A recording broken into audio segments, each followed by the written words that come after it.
So we're going to talk a little bit about programming, especially when it comes down to mixed martial arts. I know that this has been a big misconception, especially in the world of combat sports. And this is primarily most of the questions I get is primarily based off of programming and periodization methods for MMA-based athletes, right? Mm-hmm. So with that being said, I want to dip a little bit into that and the circumstances that will hinder, or I should say alter, the methods that you actually use.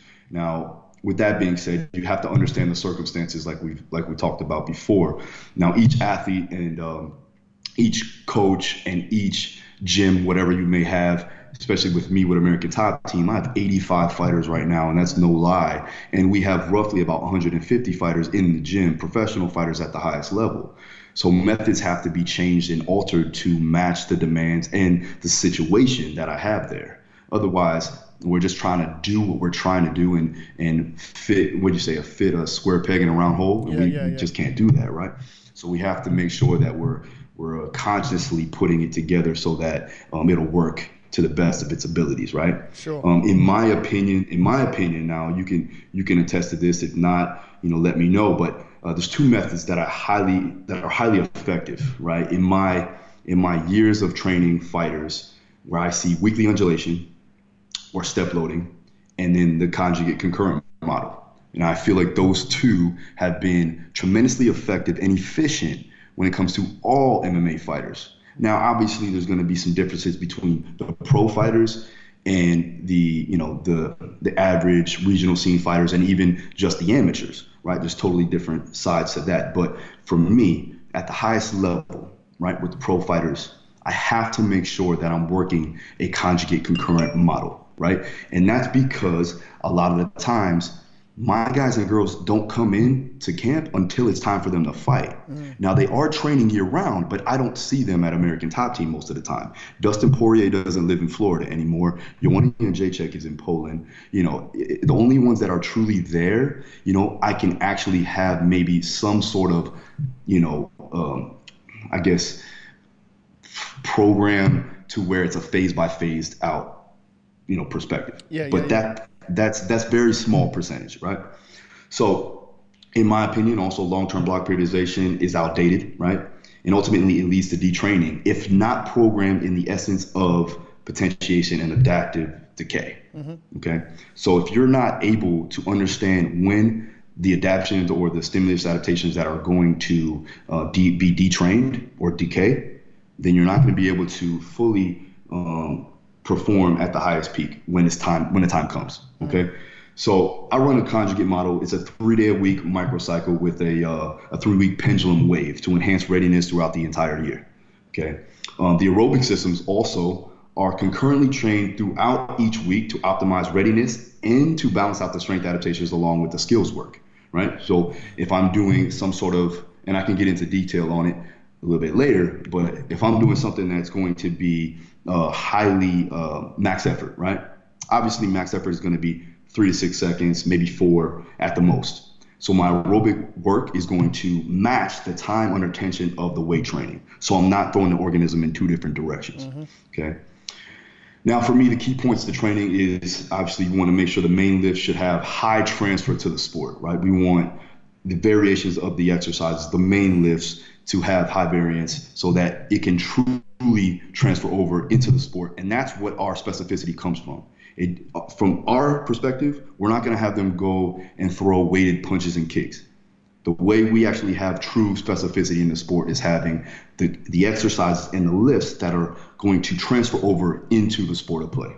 Does that make sense? It does. And I imagine you would use this as well. There's kind of a spectrum of dynamic correspondence on which each of your major lifts fits somewhere on that spectrum, where some lifts have a higher degree of transfer and transmutation into movements and the demands of the sport, whereas others will have more of a broad or a general degree of specificity. So yeah, that absolutely resonates with me.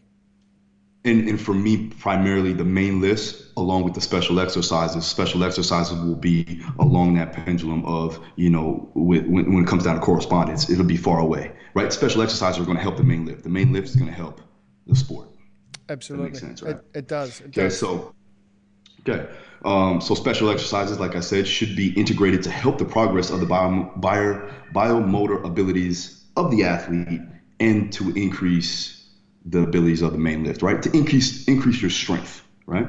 Accessory exercises, however, should center around the weak points in the body, right? So we're picking accessories after we look at the main lift, the breakdown in muscle, and the breakdown of the let's say the special exercises. What is not firing correctly?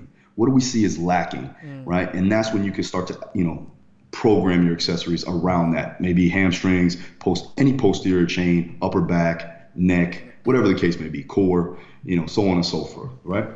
And sorry, Phil, if I may.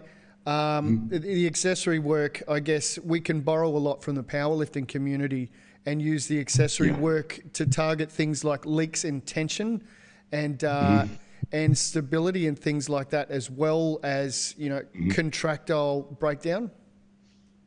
Yeah, so yeah, exactly. So if the movement isn't efficient in some sort of way, let's say if their breakdown is if they're doing a squat and their breakdown, they're falling forward. Obviously, we need to work a little bit of lower back. We need to make sure that their upper and mid back are strong and stable.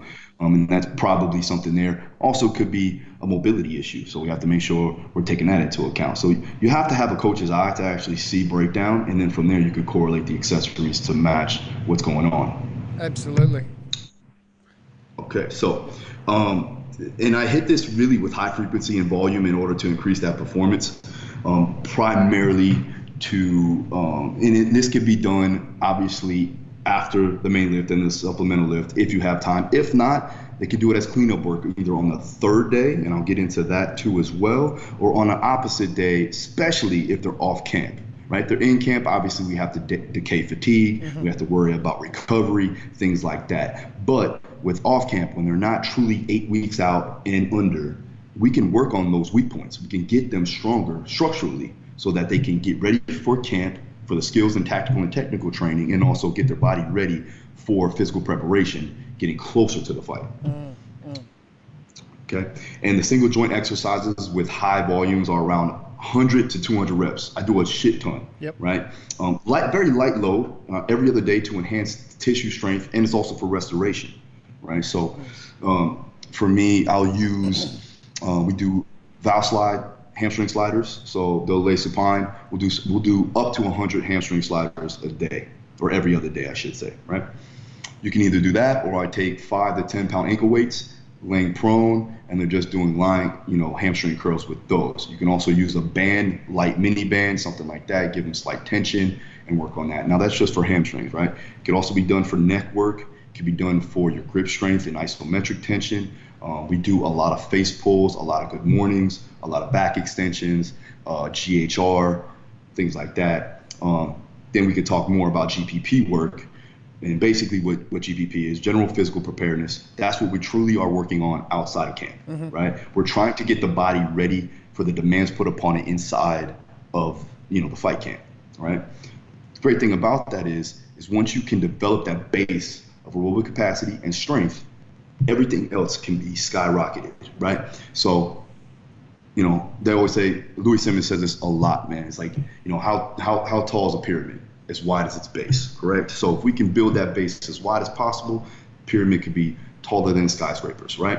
So that being said, we want to focus on things like sled drags and pulls, fast switch capacity training, which I'll get into that too as well, fast switch hypertrophy training. I also utilize escalating density training, aerobic circuits, and lactate retention method that I kind of took right there from triphasic training, Cal Deeds' book, where basically after a set of, let's say, back squat, or in my case, it would be a Zercher squat, they will sit in a squatted position, retaining that lactate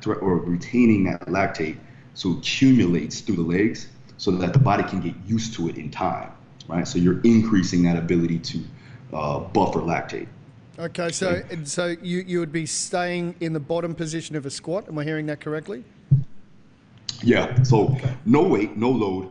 You rack the weight, you get off, and you just stay in a low squatted position. Do this for about 30 seconds for your active recovery.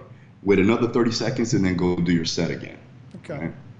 Yeah, I've seen something similar. What did you say that was called? Lactate retention? Lactate retention. Cool. You would do this to gain a true adaptation, you need to do this for at least 2 to 3 weeks. So make sure you program that accordingly. I wouldn't do this inside of camp, right? If you're 6 weeks out, I would not do this. Anything higher than that, you can get away